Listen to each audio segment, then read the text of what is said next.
Okay, I think we are going to get started in about 1 minute. We're going to wait till about 7:02 and make sure there aren't any stragglers. And now it's 7:02, so I've got somebody behind me on the scene. Am I on the screen? Okay, Yes. perfect.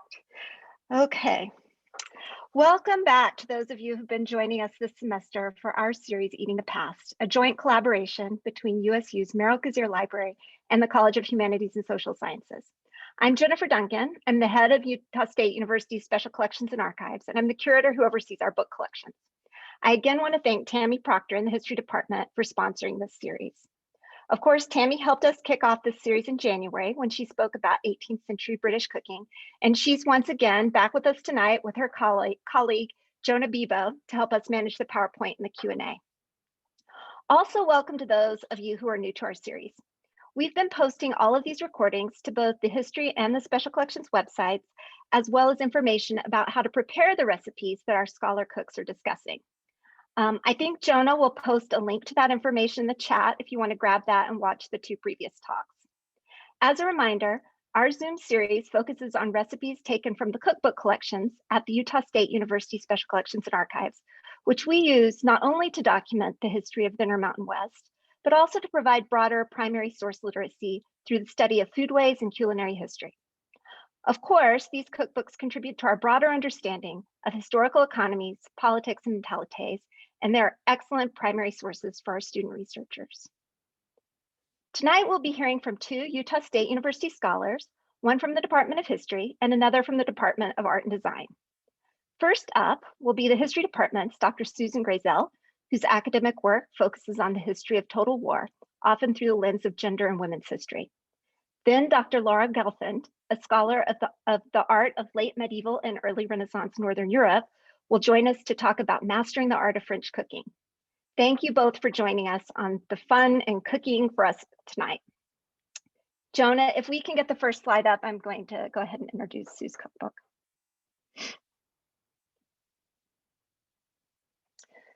So tonight, Sue will be cooking a honey graham cake from the Victory binding of the American Woman's Cookbook, Wartime edition, edited by Ruth Berelsheimer.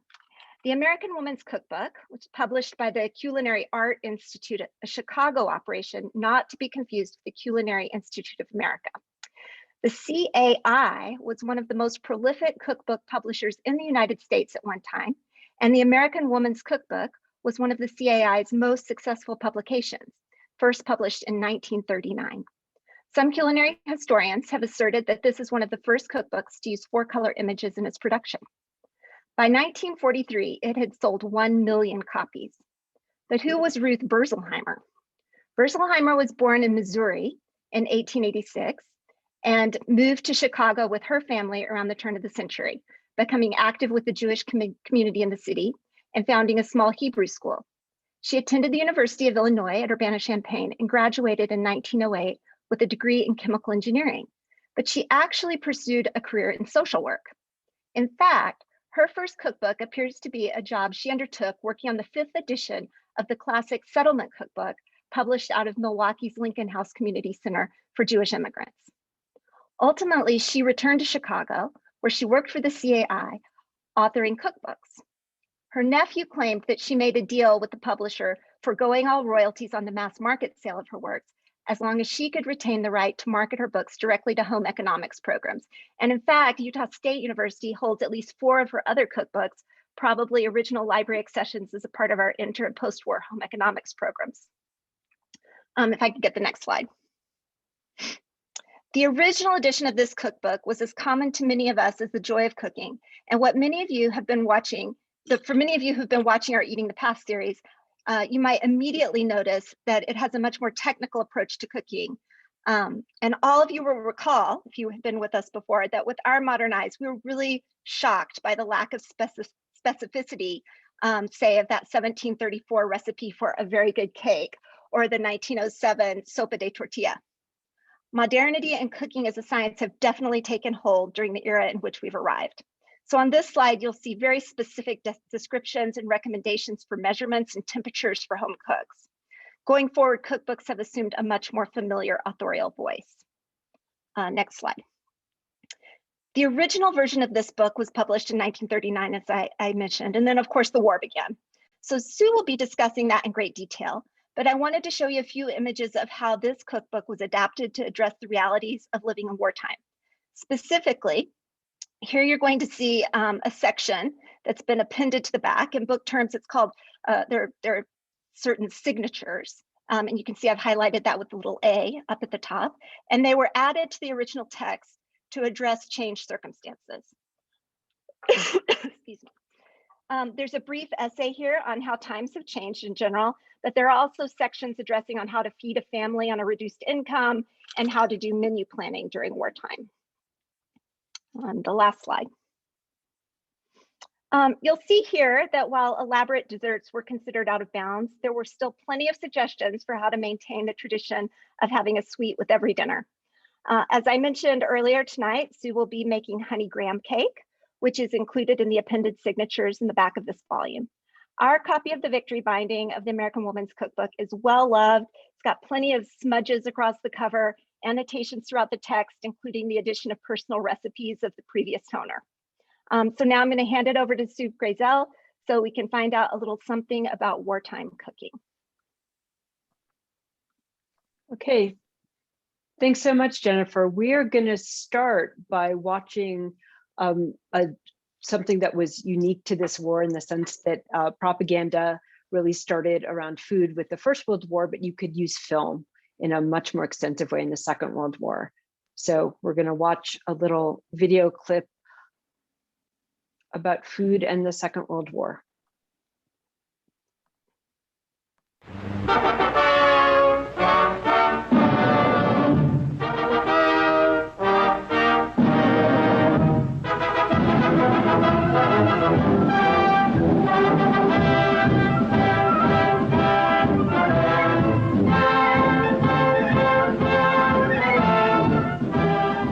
Of all the weapons the United Nations are using to win this war, food is among the most important.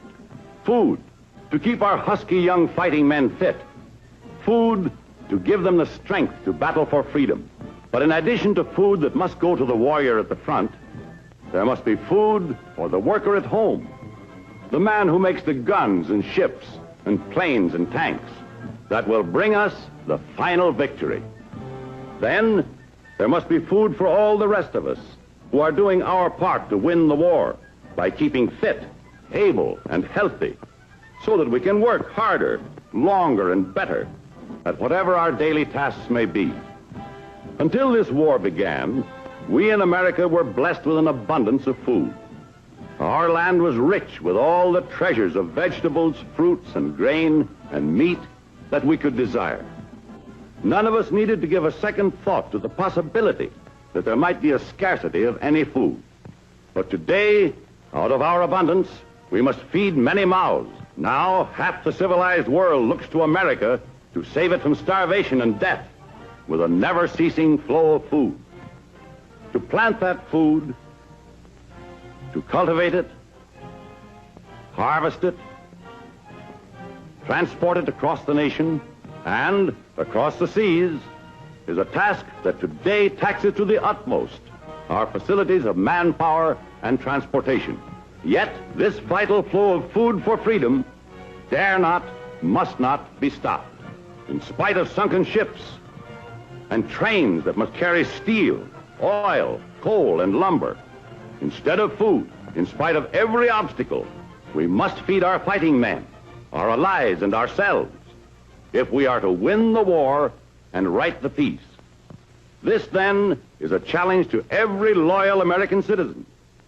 What can we do to help win the war with food? So there is so much that you could say about that clip, and I hope there will be some comments and some thoughts on that. But just to observe that this is, officially approved by the U.S. government, absolutely orchestrating a message about food for freedom, about the U.S.'s role in, producing and feeding the world there's just a lot of different messages. I think one of the things to also consider is the message of how there's always been abundance. An American has never had to worry about food, as if there were never issues about hunger in the history of the United States and in the immediate years preceding the Second World War. But to really understand how food is, provides this way to participate in the war, that food consumption and production becomes harnessed for these patriotic ends, you really have to go back to the First World War.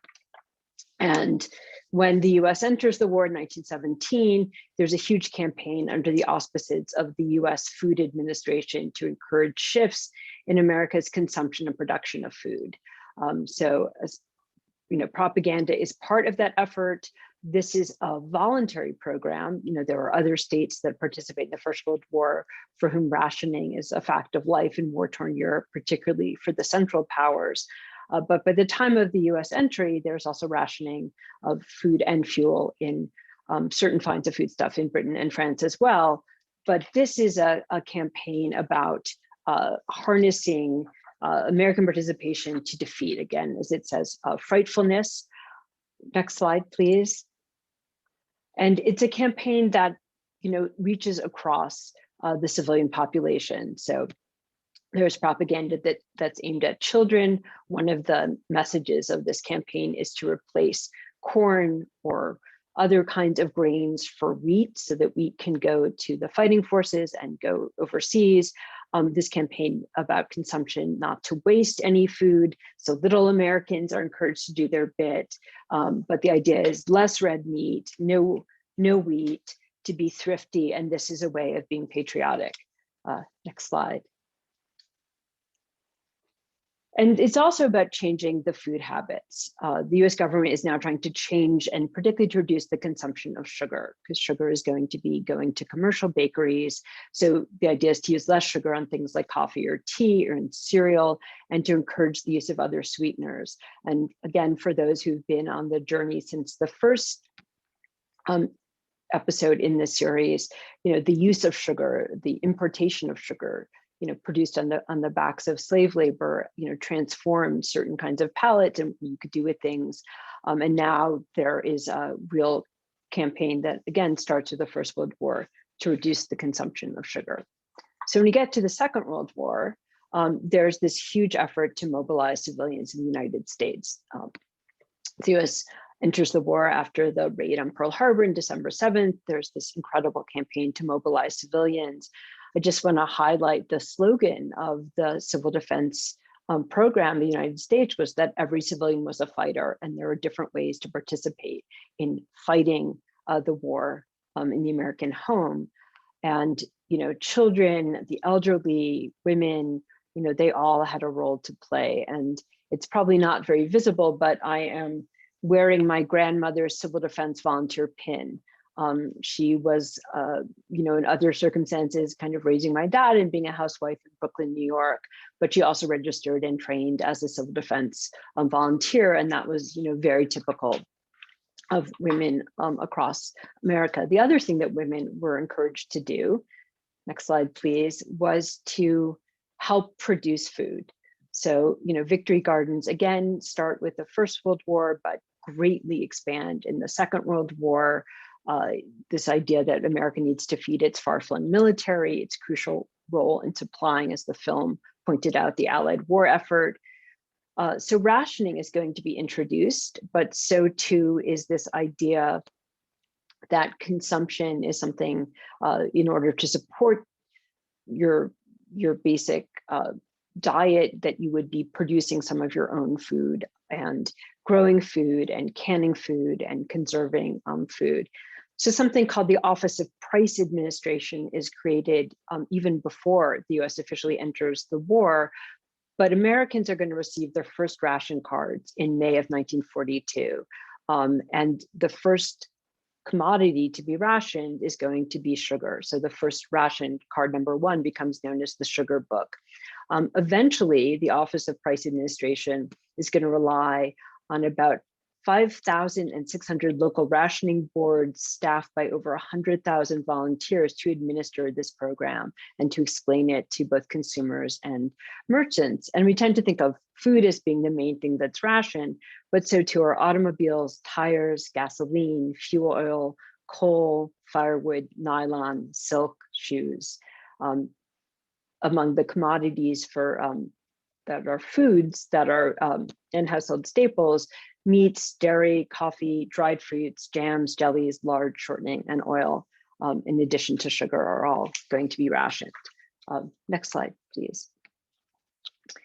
And the message about rationing was its equity, that this was a way to guarantee that there was, as this poster explains, a fair share for all of us. And there's some ambivalence, there's some resistance to rationing, and that's true every place that is introduced. Certain historians have noted that it might be Americans' natural suspicion of the state and their intervention in this way that makes them question government's motives for implementing this system. Housewives in particular are targeted. They are seen as not being so willing to adapt in certain ways, to sort of resent the redistribution of sugar to commercial bakeries. And there's evidence at the time that what Americans most objected to was the rationing of meat, because meat was seen as such a central part of a kind of American diet. But again, the commodity that I want to return to, since I did baking, next slide please, is sugar. So the sugar ration is 2 pounds per month. And this is, as I said, the first commodity to be rationed. It's also going to be the last to go off the ration. It's not until June of 1947 that consumption of sugar is not controlled at all. Part of the reason that sugar had to be rationed was that when Japan conquered the Philippines in early 1942, that was a loss of a major source of sugar imports for the US. Between this and losses of trade from Hawaii and Central and South America, the American sugar supply is going to fall by about a third. So there's an encouragement of substitution, and particularly things like honey.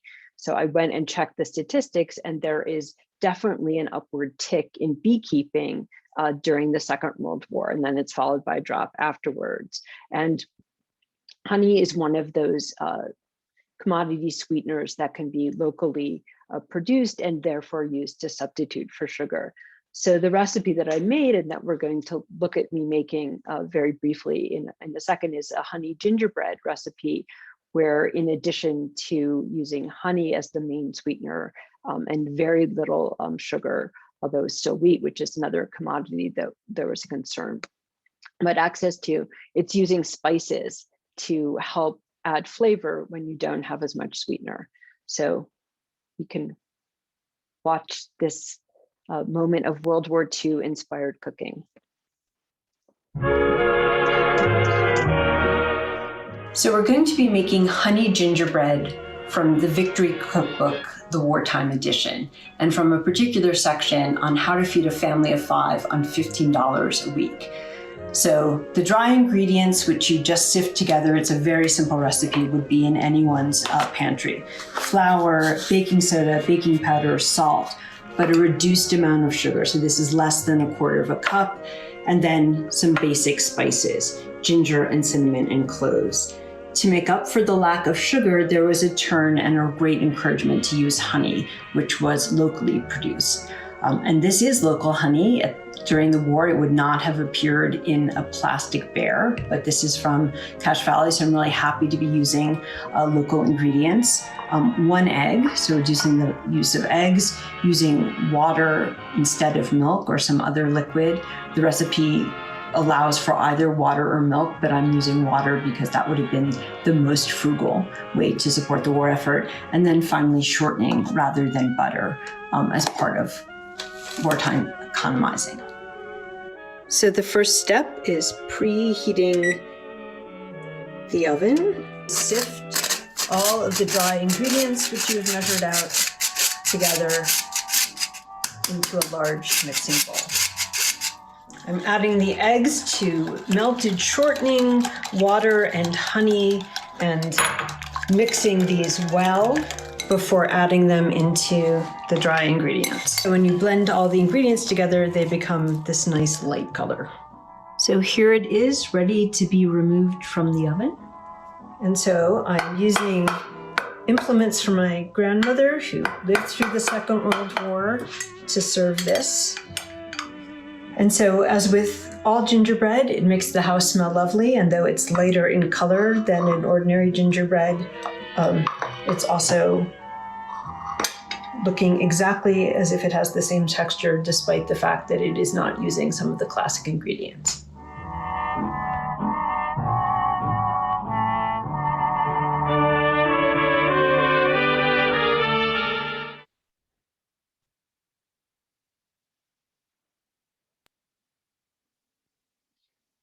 So I did the math, and $15 a week in today's dollars would be about $231.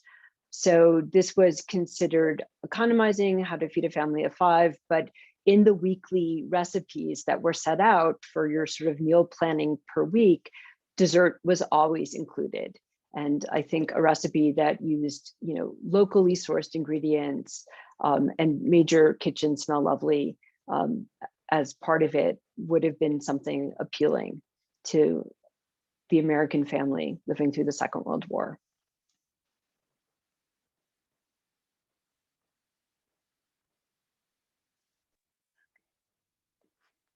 Thanks so much, Sue. So was it, don't mute quite yet. I just wanted to ask, can you tell us, how did it taste? Was it? Well, there's some guinea pigs in the room. I mean, I inflicted this on Tammy and Laura. It did. I added, the second time I made it, I increased the amount of spice. So I added a little bit more ginger, a little bit more cinnamon. I actually snuck in some nutmeg. It was a little underspiced, I think. But I actually thought it turned out really well. Great. Okay. Well, we're going to move along, and we're going to switch gears and look at a completely different 20th century cookbook, Mastering the Art of French Cooking by the legendary Julia Child, published by Alfred Knopf in 1961. Laura is going to be talking a lot about Julia, but one thing I wanted to mention is an interesting regional connection we have with this cookbook, the first volume of which truly became almost an instant classic. And even now it's ranked as Amazon's #1 French cooking book and their #7 cooking and wine reference book. So I know that Laura is going to talk about the editor Judith Jones, that was Julia's editor at Knopf, but she actually first heard about mastering from a woman named Avis Devoto, who worked as a scout for Knopf. And she was the wife of historian and writer Bernard Devoto, who had developed a correspondence with Julia Child while she was living in Paris. The name Bernard Devoto may ring a bell with some of the historians tuning into our call, as he was a well-known writer of the American West. He was born in Ogden, Utah, and he actually took his first year of university at the University of Utah, after which time he transferred to Harvard. He became very good friends with the writer Wallace Stegner. And here you see a picture of his wife, Avis, who was the literary scout for this manuscript, and their 2 children from the Marriott Library Special Collections Wallace Stegner photo collection. Judith Jones advocated for the publication of Mastering, writing in her review, quote, "I've had this French cookbook for Americans for almost 2 months now, have read it through, tried innumerable recipes, some simple and some challenging, and I think it's not only first rate, but unique. I don't know of another book that succeeds so well in defining and translating for the Americans the secrets of French cuisine." She goes on to emphasize the importance of the excellent technical advice provided by the authors, saying that it is as good as taking a class at the Cordon Bleu, and concludes with, "I think this book will become a classic." Once published, the New York Times' Craig Claiborne reviewed it, saying that it would probably remain as the definitive work for non-professionals, further crowning it a masterpiece. So I think Jones and Claiborne certainly were prescient in their assessment. Julia Child writes in her own foreword to Mastering, "Anyone can cook in the French manner, anywhere with the right instruction. Our hope is that this book will be helpful in giving that instruction." So while the Victory Cookbook certainly illustrated the way in which cookbooks increasingly supplied more technical instruction to home cooks, Julia Child takes this to a completely different level with the specific aim to take out the mystique and make French cooking make sense. So as a result, the recipes in this book are very long. They explain concepts in micro details, such as how many inches the chicken should be from the cooking element, or in this picture, exactly how to hold the knife. It's full of illustrations. But according to Julia, this is all essential to incorporate into the book. As she said, one of the main reasons that pseudo-French cooking, with which we're all too familiar, falls far below good French cooking is just this matter of elimination of steps, combination of processes, or skimping on ingredients such as butter, cream, and thyme. Too much trouble, too expensive, or who will know the difference are death knells for good food. Accordingly, we are not to be intimidated by these lengthy recipes, which are truly the exact opposite of the previous two episodes of Eating the Past, but rather we should be reassured by all the support they offer us. And we'll have to hear whether Laura felt supported in all of these directions. Tammy, if I can get the last picture. Our copy of Mastering That, well, actually we own multiple copies. So we own a 1966 reprinting of the 1961 edition as a part of the J. Anderson Foodways collection. But I really wanted to show you this copy that we own. It's a special 2002 40th anniversary edition. It's signed by Julia Child, and it was given as a gift to an attendee of the American Institute of Wine and Food's 3-day celebration of Julia Child's 90th birthday in Washington, D.C. in August 2002. Our copy has, it's laid in, a program for that celebration. And I think you can see this all off over to the right there. A program from that celebration, a menu for an evening with Julia at the 1789 restaurant in Georgetown, a beautiful name card and table number for one Barbara Cook, and I hope I'm not butchering her name, but she was a professional chef. She's a culinary historian, and she's actually the original curator of the Culinary Archives and Museum at Johnson & Wales University in Providence, Rhode Island. Take a look at the beautiful calligraphy and the watercolor illustration on the menu. It's just really elegant. And one highlight of the weekend events referenced in this program was the opening of the Julia Child Kitchen in the National Museum of American History, which for those of you who, if you go to visit the Smithsonian, I highly encourage you to visit that. So with that, I will hand it over to Laura, who has cooked for us Crepes Suzette from Mastering the Art of French Cooking. Great, so I guess they're perfect. My light's going on and off, sorry. So first things first, I want to thank Tammy and Jennifer for putting this together and for allowing me to be part of it. It's been great fun. Thanks also to Jonah Bebo, the most amazing tech professional there is. Thank you. And I'm also really grateful to my in-home photographer. As you'll see, our video is much better than anything I could have done by myself. And finally, I'm really grateful to my parents, who were true Julia acolytes. So they wrote to her on her 90th birthday to tell her that she had changed their lives. So with that, I think most of you will be familiar with Julia. And probably many of you have her cookbook. Some of you might remember her from TV. She really was remarkable, and she single-handedly changed the way America cooked and ate. Also, she really liked cats, so I had to throw that in. Can I have the next slide? So Julia's from California. She came from a fairly wealthy family. Her mother was a Smith alumna, and Julia often said she was enrolled at Smith from birth and eventually graduated in 1934. She majored in history and worked as a writer before the war. And at 6'2", she was too tall to be a soldier. So she was recruited for the Office of War Information and then transferred to the Office of Strategic Services, the OSS, who were basically spies. But they were a really unusual group made up of artists, intellectuals, high-powered Ivy League New York lawyers, young socialites, creative types. It was a really interesting group of people. Her husband, future husband, Paul Child, was 10 years older than Julia. He was a college dropout who had wandered around Europe and elsewhere teaching French, English, photography, and judo. And the OSS initially recruited Paul for his skills in judo, but eventually preferred his creative skills. They met when they were both posted in Ceylon, which is now Sri Lanka. And it wasn't love at first sight, but they were exceptionally well matched and very clearly, deeply in love for decades. They were supportive of one another in important ways that led to success for both of them. Julia worked for a section of the OSS called Morale Operations, where she organized and kept secret documents. And after they returned to the States, Paul and Julia were married in 1946, and he started to work for the State Department. Can I have the next slide? So Paul's a photographer, and that's one of his great photos of Julia up there, so please enjoy. In 1948, Paul was posted to Paris, where his job was to use culture to advance diplomacy. This happened through jazz tours, art exhibitions, visiting lectures by academics, all sponsored by American officials who felt that art and France were critical strategic elements in the US efforts abroad. And it's important to recognize the centrality of politics and diplomacy in Julia's career. She and Paul both believed deeply in the power of culture to affect change. Both Paul and Julia recognized that culture had power, and their belief is also, this belief was pervasive in the US State Department ideology during the Cold War. For Paul and Julia, living in France and eating French food facilitated thoughtful encounters and cultural experience that broadened their outlook.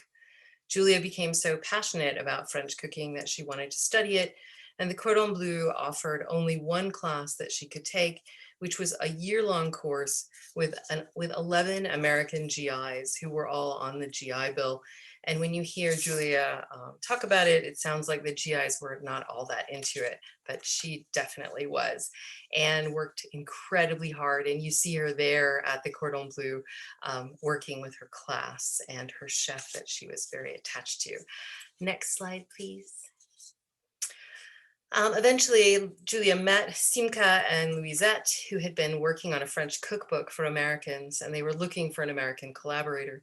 The three women taught cooking classes together and also worked out their recipes together.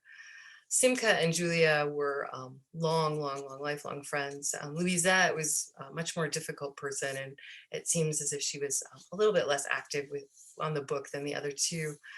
They worked on the book for several years before submitting it to Houghton Mifflin, who initially rejected it because they thought it was too long and too complicated for American cooks.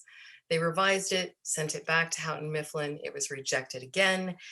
Finally, it was published by Knopf and was an immediate success, as Jennifer said, primarily because it makes even the most complex recipe fairly easy to execute. And I try to show that here by teaching, by cooking Crepes Suzette. So first video, please.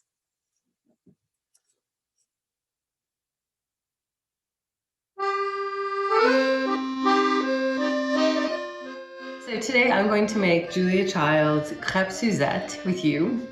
I'm going to talk you through the batter process, the process of making batter. We will then make crepes themselves, and then we will light them on fire. And the first thing we'll do though is talk about the batter.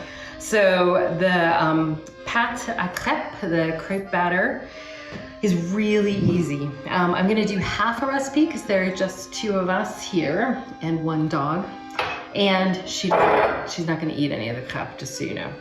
In any case, so for us, we will have half a cup of cold water and half a cup of milk.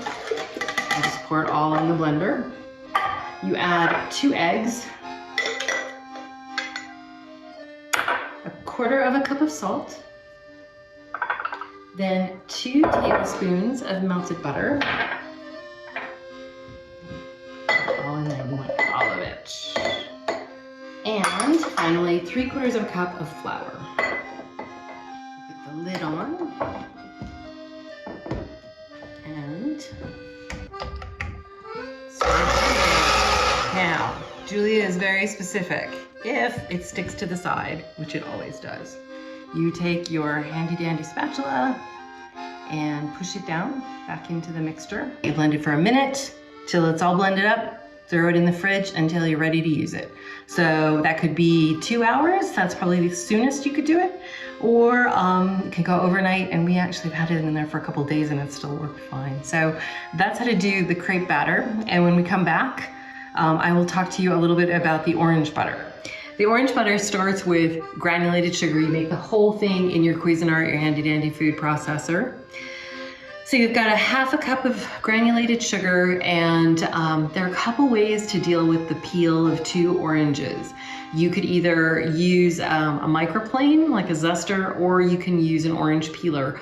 If you want more of the kind of tart pith, then use the regular peeler, or if you want a more refined kind of orange butter, use the microplane.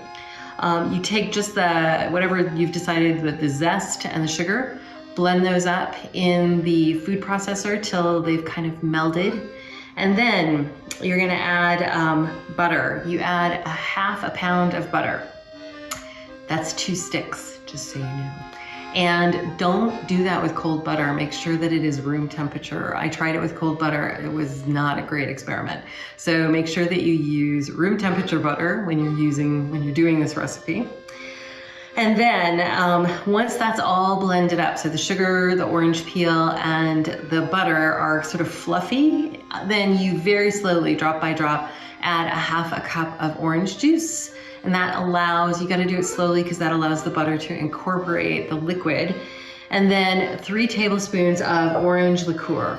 I like Grand Marnier. There are several different kinds on the market, but Grand Marnier is sort of an old standard. You blend that all up until the liquid is incorporated in the butter, and it looks like this. And it's really pretty and really yummy. And then you put it in the refrigerator for as long as you want. So when you're ready to use it, it's there and you're good to go. So when we do this whole thing, we'll use this to cook the crepes Suzette.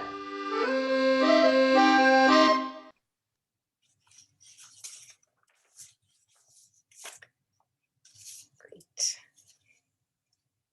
Thanks. Here's a study in contrasts. So American cooking at the time. So on the left, you see I love this. I can't believe I found this on the internet. Oh my God, the internet is so amazing, isn't it? Okay, on the left, a 1948 menu from the Alta Club in Salt Lake City, featuring smorgasbord. Nice. The Alta Club was fancy food for Salt Lake at the time. And it's really fun to look at what's on that menu. My parents actually used the Spice Islands cookbook before Julia came along, and so it's deeply familiar to me, that cover. The only thing that my mom said it had to recommend it was that, unsurprisingly, it used a lot of spices. And at the bottom, I've got a picture of creamed chip beef. My only critique of that photo is that the peas look entirely too good there. I think they should be canned LeSueur peas, but I couldn't find a photo of both together, and I was not going to make them no matter what. I wasn't going to make that dish. So next slide. And as you can see, Paris looks a bit more glamorous. So Paul and Julia didn't have much money when they got to Paris, but they spent their money on the things that mattered to them, especially dining out. The Vefour, which is the restaurant that you see on the left there, was one of their favorites, and they went there at least once a month. The beauty of these places, the respect for cooking and tradition in France is striking, particularly in contrast with America at the time. The emphasis on seasonal, fresh food, limited or no use of highly processed ingredients, multiple distinct courses with wines that accompany each, and the traditional pairings and combinations is just so different from American food of the time that it must have been really striking to them. So for Paul and Julia, French food was something that facilitated thoughtful social encounters and cultural experiences that could broaden your outlook. Next slide. So when they moved back to the States, Julia's accessible but ambitious home cooking came into its own alongside a politics of pluralist, liberal, internationalist Americanism. The work and the food mattered in a world of high politics and to the relationships that sustained it. All of it started in 1961. Julia was on a promotional tour for Mastering the Art of French Cooking and was a guest on a WGBH book show that was called I've Been Reading. And she came with a hot plate, a great big whisk, and some eggs, and made an omelet on the set. Dozens of viewers wrote in and called in asking for more. And the station asked her to tape 3 pilot cooking shows, which she did in 1962. The French Chef first aired on February 11th, 1963, and Julia became public television's first and really most enduring star, and the series ran for 10 years. I love that image of her in the kitchen and all of these people below her, and that's Paul over her shoulder shooting pictures. So next slide, please. So the impact of the French Chef. Television insiders credit Julia with giving birth to the how-to genre and carving the path for a cadre of other successful TV chefs and a whole network, the Food Channel, devoted to cooking. Her TV show is quite different from the precision of the book. Julia would speak off the cuff about whatever she was preparing with an unbounded enthusiasm and energy. It was not the explicit privileging of French food that occupied Julia so much as its foreignness, its difference. French food was a way for Julia and her viewers to experience the temptingly exotic. She forwarded an image of France that upheld the country's long-held status as an arbiter of taste, and she carefully explained the differences between haute cuisine, bourgeois food, and peasant food. She celebrated all three, but never let her viewers forget that there were carefully calibrated differences.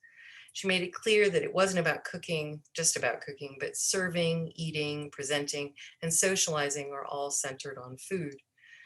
Her show aired at a moment when political tensions between the US and France over Vietnam were escalating, and the French under de Gaulle were becoming more and more anti-American.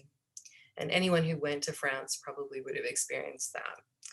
The French Chef was broadcast between a news program and cultural programs like Kenneth Clark's Civilization, and it served as a pivot point, literally and figuratively.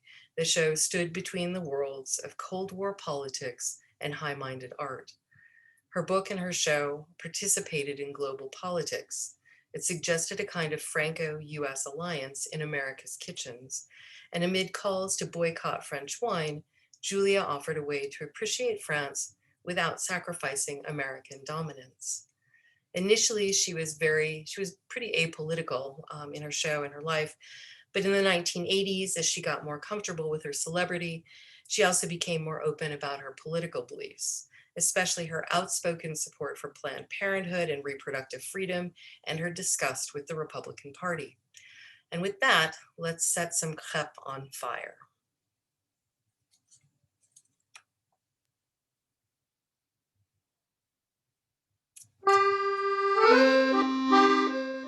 Our batter has been in the fridge for a few hours, and we are now ready to make our crêpe. And this part is actually really fun. So you want to make sure that it's really very liquidy. It just should sort of barely cover the back of a spoon. And you want your pan to be really, really hot. And the way Julia says it is you want to see water dance on it, which there it is, dancing. So with that, for me, I know that there's, you can sort of eyeball it, basically, and sort of spin it around till it covers the bottom. It's really fast once you get going. So you just sort of start your production line.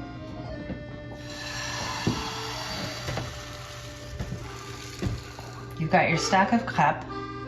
You can actually keep them. They freeze really well, so you could keep them and do the final stages at some other point if that's what you want, or use them now, which is what we're gonna do. So now we are ready for the most exciting part, the fun part. So this is the Crepes Suzette part. So we've got our orange butter. You get the butter nice and hot because what you're trying to do is get some caramelization. And the butter's got sugar in it. It's got all kinds of other things. And it's looking pretty great there. So I'm gonna turn it down a bit and start this part. Julia recommends 3 crêpes per person, which actually is a pretty good size. So you take them and fold them into quarters. Just sort of dip them in the butter. You want their pretty side out if possible. And just kind of stack them up along the side as you go. And I'm sorry that you can't smell it because it smells really, really good. Now, everyone is in here. Caramelization is kind of going. Things are looking pretty good. Now, I've done this so much recently that I haven't really been measuring the alcohol. So I'm just gonna kind of let it go. So you do Grand Marnier, and also you want some cognac, so a little Courvoisier. I'm putting lots in it, so it'll be exciting, just so you know. My favorite part of the directions, I think everybody's favorite part of Julia's instructions, is when she says, avert your face. So, and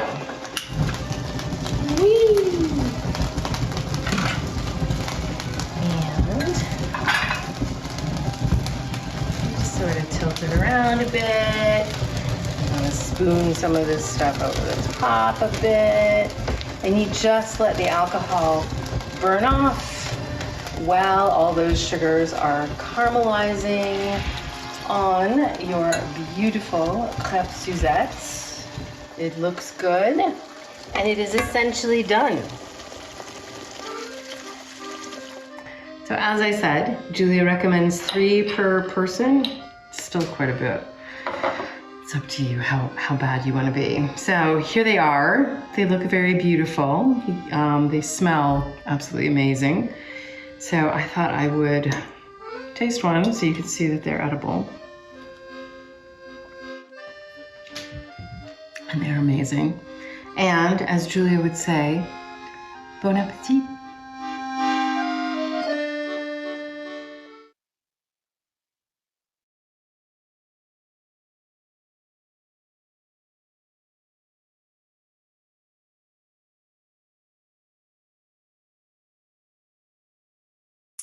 I think there's a Julia video that goes in there too. Do you want to do that one, Jonah, next?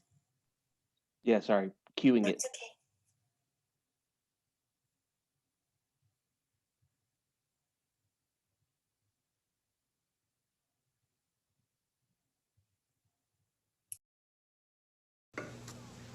Hi, this is Julia Child with a tip on making these little thin French pancakes called crepes.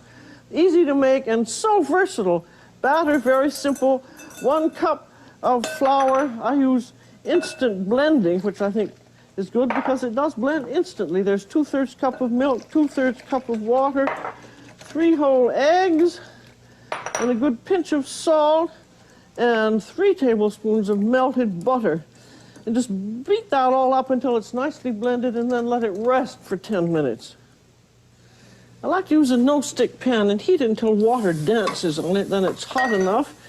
And in goes your batter, turning the pan all around and then let it heat for about 45 seconds. There, when it's brown on that underside, you just flip it over and cook it about 15 seconds on the other side, and that's all there is to it. This is Julia Child. Bon appetit. Hi, this is Julia Child with a tip on making Crepes Suzette, that marvelous flaming dessert that you do at the table. You need a nice flaming setup. I've got a heat source there. There's an attractive pan. And in the pan, I have a mixture of sugar, butter, orange juice, and grated orange peel. And I'm taking a crepe, and I'm bathing it in this mixture using a silver spoon and fork because this is all in public. You want to do that quite neatly, and it takes a little bit of time, but you always have wonderful things to talk about like art and politics. There, all nicely arranged, and it's now ready to flame. Sprinkle on a little bit of sugar for added flavor, and on goes some nice brandy. Let it bubble up well, and then dip it into your flames, and there you are. So next time you're looking around for an elegant dessert, remember, Crepes Suzette.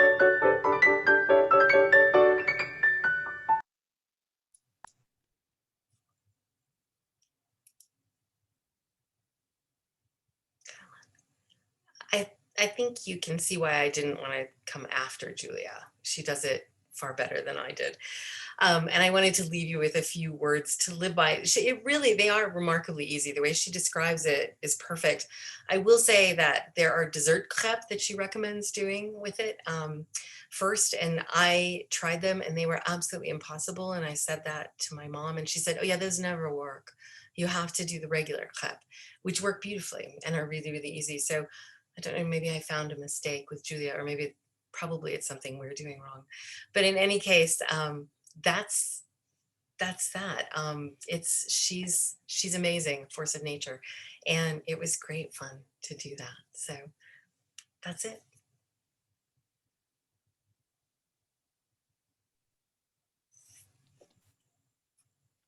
Thanks so much, Laura. Those looked really wonderful. I wish that we could all eat them right now. They were really good. Yeah.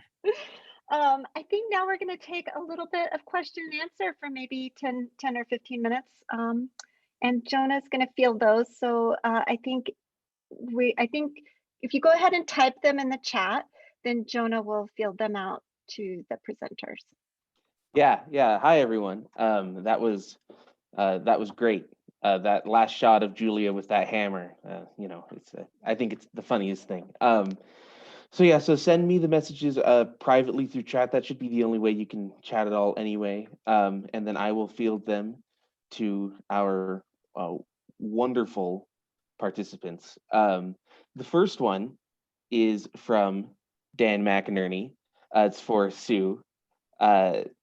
Sue, with the reduced sugar and honey, did the gingerbread have a satisfying sweetness?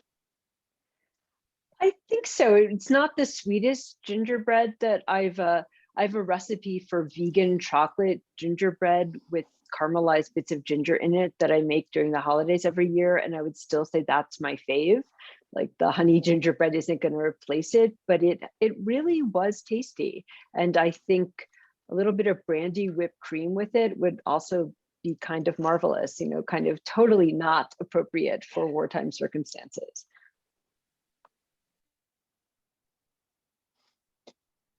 Okay, so that sounds right with rationing and everything. Laura, this is also from Dan McInerney. Did Child's book reflect French cooking largely from elite restaurants or also from bistros? Excuse me, sorry, I just lost the thing. Bistros, home cooking, etc. So I think what Julia did was over time started to move into different genres. I don't think it was so much, the initial stuff isn't quite so much restaurant cooking, but, or at least not the very, very high end restaurants, but it's things that were accessible to the home cook. And so that's the goal. That was always, I think, what Louisette and Simca had in mind when they did it. And they were working along those lines. And then there are definitely later Julia books that are more focused on sort of more regional things, more localized, different sort of distinctions within society, but it changes over time.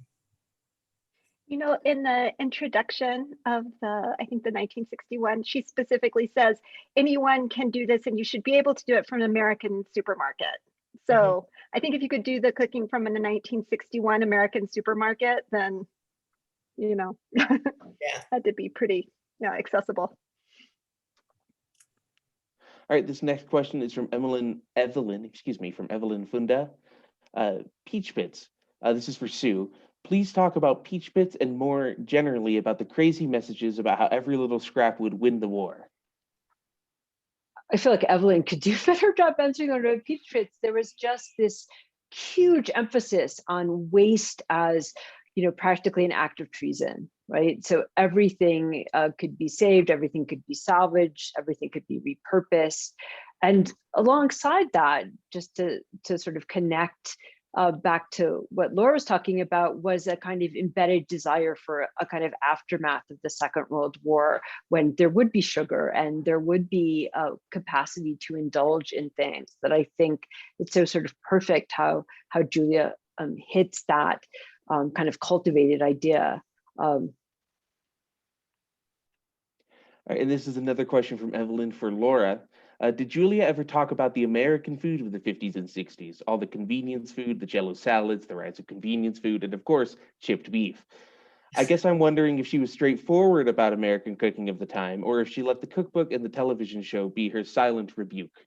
Oh no, she was pretty outspoken about the awful, some pretty awful things and things that she thought were horrendous and abominations. I mean, she was really pretty outspoken about it. So I would not say she was quiet about that. She may have been quiet about her politics initially, but she was not quiet about what she thought was disgusting about some, especially pre-prepared, kind of mass-produced, very, very salty and unpleasant food. All right, this next one is from Dan Pincard. If I mispronounced that, I apologize. How did recipes and cooking change between World War I and World War II, or did it? I think that might be for Sue. That's a great question. I didn't go back and look at World War I cookbooks to see, especially American ones, to see what the difference would have been. I think they're very similar items that are, that you're being discouraged from using. I think there's, the emphasis on using, any grain except wheat. I think that continues. There's just such a, it's really about scaling up, I would say, and also about access. I mean, the US is involved in the First World War for a relatively short amount of time for its duration. Its food program is voluntary. That's part of the reason that the propaganda, I think, is so kind of wonderful, because it doesn't, go to the level of having, ration books and the, problems with rationing where, first there's resistance, but secondly, there's just, even if you have a ration for something, you can be guaranteed that if you showed up, that it would be available. And there's sort of ebbs and flows and kind of regional variations about just getting, access to things that you have a legitimate ration for that are more of an issue in the Second World War. So I think some of the same basic ideas about, use every part of the animal when you're cooking, don't waste a single part of the produce, that all is fairly consistent, I think, in both. All right, this next question is from Alexa Sand, and this is for Laura. I was surprised to see Julia recommending a non-stick pan. It seems so not French. Did the original recipe have that suggestion? It did, and it also it talks about the blender, and it has the cuisine, like using a food product. I was really surprised, but yeah, she's quite modern, sort of whatever convenience you could get.